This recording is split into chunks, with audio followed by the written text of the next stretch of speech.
Sebelumnya, negara-negara ASEAN iri saat Indonesia ditunjuk sebagai tuan rumah Piala Dunia U17. Rasa iri itu terlihat dalam beberapa artikel dan menuduh Indonesia sebagai anak emas dari FIFA. Kini setelah sukses menggelar Piala Dunia U17, negara-negara ASEAN pastinya bakal semakin iri. Apalagi kesuksesan Indonesia memberikan peluang untuk menggelar turnamen berikutnya berlabel FIFA. Halo guys, jumpa lagi dengan saya Andika, tentunya hanya di channel ini, channel Andika Tegela Official. Semoga kalian semua yang lagi menonton video ini dalam keadaan sehat, dan semoga kalian selalu dimudahkan rezekinya, amin. Kali ini saya akan kembali mereaction seputaran timnas ya, dimana ini ada video sangat menarik untuk kita bahas dan juga kita tahu informasinya ya. Jadi informasi ini saya temukan dari channel GL Sport ya. Untuk kalian yang mungkin belum tahu ya, GL Sport ini selalu memberikan informasi-informasi seputaran olahraga ya, terutama sepak bola. Dengan judul FIFA kaget ya, Piala Dunia U17 di Indonesia melebihi ekspektasi mereka. So guys, bagaimana tentang kebenaran isi dari video ini? Yuk kita nonton sama-sama.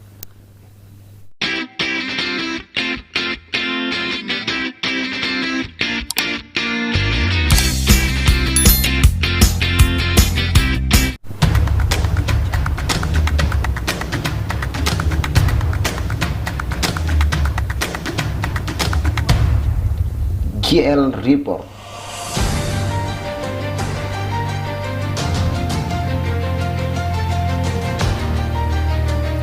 Ralat ya guys ya, tadi bukan GL Sport nama channel ya. Piala Dunia U17 adalah sebuah turnamen 2 tahunan yang diselenggarakan oleh FIFA.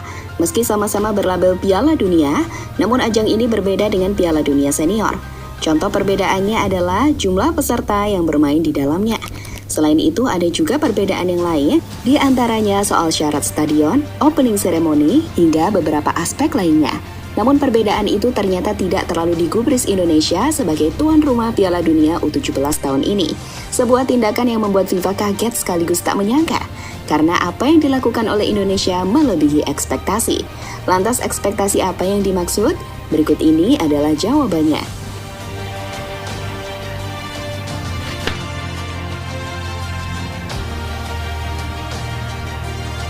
Bukti jika Indonesia tak main-main di Piala Dunia U17.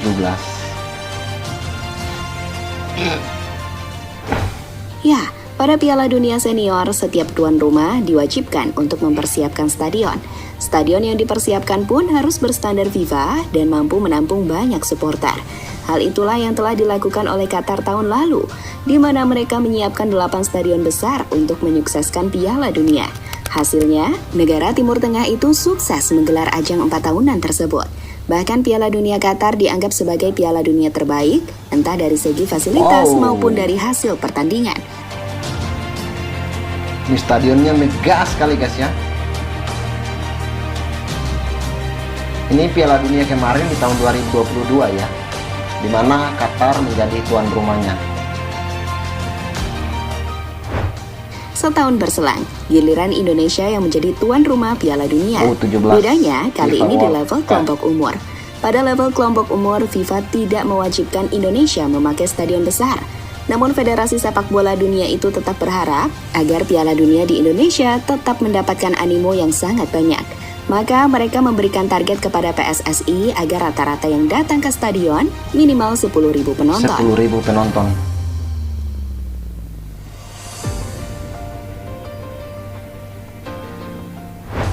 Meski tidak diwajibkan untuk memakai stadion besar, nyatanya Indonesia tetap memaksa, sehingga mereka memilih stadion-stadion berkapasitas besar untuk menjadi tuan rumah Piala Dunia.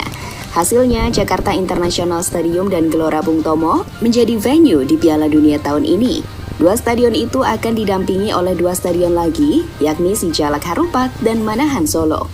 Apa yang dilakukan oleh Indonesia berbeda dengan apa yang dilakukan oleh Brasil sebelumnya. Karena sebagai tuan rumah Piala Dunia U17, Brasil hanya menyediakan stadion berkapasitas maksimal 21.000 penonton.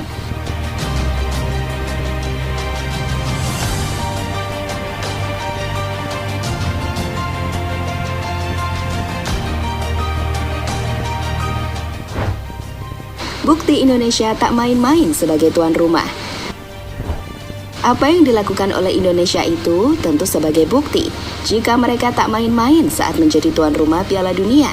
Imbasnya, para negara peserta merasa nyaman sekaligus tak menyangka jika di Piala Dunia level kelompok umur mereka bermain di stadion yang sangat besar. Hal itu pernah diakui oleh pelatih timnas Brasil yakni Felipe Leal. Ini sangat gila. Saya baru pertama kali datang ke Indonesia. Awalnya saya tidak sempat cari tahu di stadion mana kami akan bermain. Saya pikir mereka tidak punya persiapan yang matang untuk jadi tuan rumah. Tapi saya melihat kalau mereka punya keseriusan yang kuat, kata Leal pada media.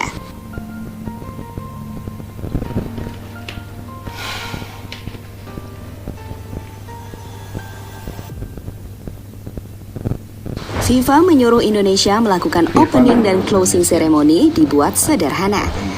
Saat bergulir pada tanggal 10 November lalu, Indonesia berniat untuk melakukan opening ceremony semeriah mungkin. Bahkan, opening ceremony kabarnya bakal menyaingi dengan apa yang dilakukan oleh Qatar tahun lalu. Namun, hal itu ternyata mendapatkan larangan dari FIFA. Mereka menyuruh Indonesia untuk mengadakan opening secara sederhana. FIFA tak ingin ada turnamen yang openingnya melebihi Piala Dunia level senior. Itu juga berlaku pada closing ceremony pada tanggal 2 Desember nanti.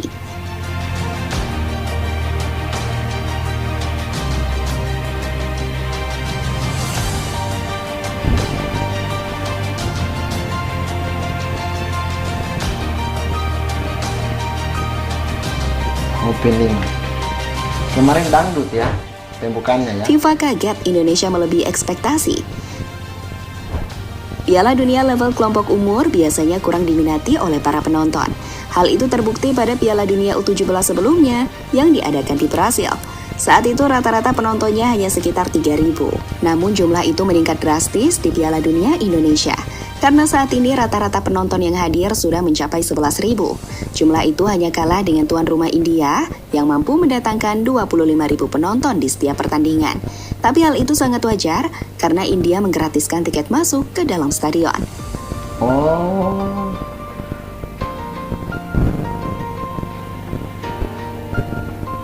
Ternyata gratis di India ya guys ya. Pantesan aja. Peluang Indonesia untuk menjadi tuan rumah event berikutnya. Amin. Dengan Semoga suksesnya Indonesia menjadi tuan rumah Piala Dunia, bisa saja membuat FIFA kembali memberikan kepercayaan kepada Indonesia untuk menggelar turnamen lagi. Entah Piala Dunia U20 atau bahkan Piala Dunia Senior. Soal ini, sebelumnya pernah disinggung oleh Erick Thohir selaku Ketua PSSI. Sosok berusia 53 tahun itu mengatakan, jika Presiden FIFA dan Jokowi telah bertemu untuk membahas kemungkinan Indonesia menjadi tuan rumah di event yang lain. Presiden FIFA telah bertemu dengan Bapak Jokowi. Diskusinya seperti apa, saya tidak tahu. Kami akan lihat. Tapi yang pasti, kami akan mendorong lebih banyak FIFA event digelar di Indonesia. Namun kita harus fokus Piala Dunia U17 ini sukses dulu, kata Erick Thohir pada CNN.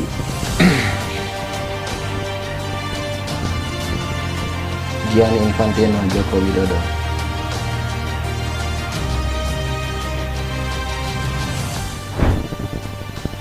Negara ASEAN makin panas. Wow, kayak mana? Sebelumnya negara-negara ASEAN iri saat Indonesia ditunjuk sebagai tuan rumah Piala Dunia U17.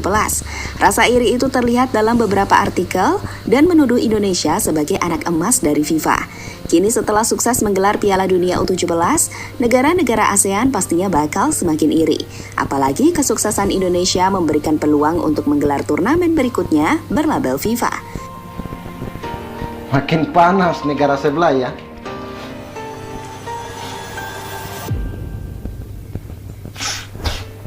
Jadi itulah saat Indonesia membuat FIFA terkejut soal gelaran Piala Dunia U17 yang diadakan di tanah air. Oke guys, seperti itu ya video yang dibagikan dari GL Report, dimana saya rangkum ya informasi yang dibagikan dari channel ini ya.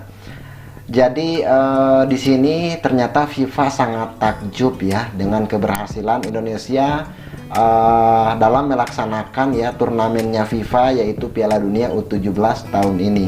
Terbukti ya ada beberapa ya pelatih bahkan ofisial dari negara-negara peserta Piala Dunia U17 sangat memuji kesiapan dari pemerintah negara Indonesia untuk melakukan event ini. Dan di sini atas keberhasilan negara kita melakukan event sebesar Piala Dunia U17 ini sangat membuat negara-negara yang ada di dekat kita ya, terutama negara tetangga yang sering-sering bahas tentang negara kita, yaitu semakin panas. Bahkan tak sedikit dari mereka yang menyebutkan bahwa Indonesia adalah anak emasnya FIFA. Tentunya keberhasilan dari turnamen ini ya tidak lepas dari kerja kerasnya PSSI dan juga atas bantuan dari pemerintah Republik Indonesia. Oke, semoga kedepannya FIFA akan menunjuk Indonesia untuk melakukan event-event FIFA di kemudian harinya. Jadi guys, untuk video ini ya saya rasa saya cukupkan sampai di sini dulu. Terima kasih untuk kalian yang mungkin sudah menonton sampai dengan detik sekarang. Jangan lupa ya untuk kalian yang mungkin belum berlangganan dengan channel ini, diharapkan kalian subscribe dulu. Berikan komentar kalian atau mungkin saran kalian untuk channel ini agar bisa semakin berkembang di kemudian harinya. So guys, akhir kata dari saya. Assalamualaikum warahmatullahi wabarakatuh.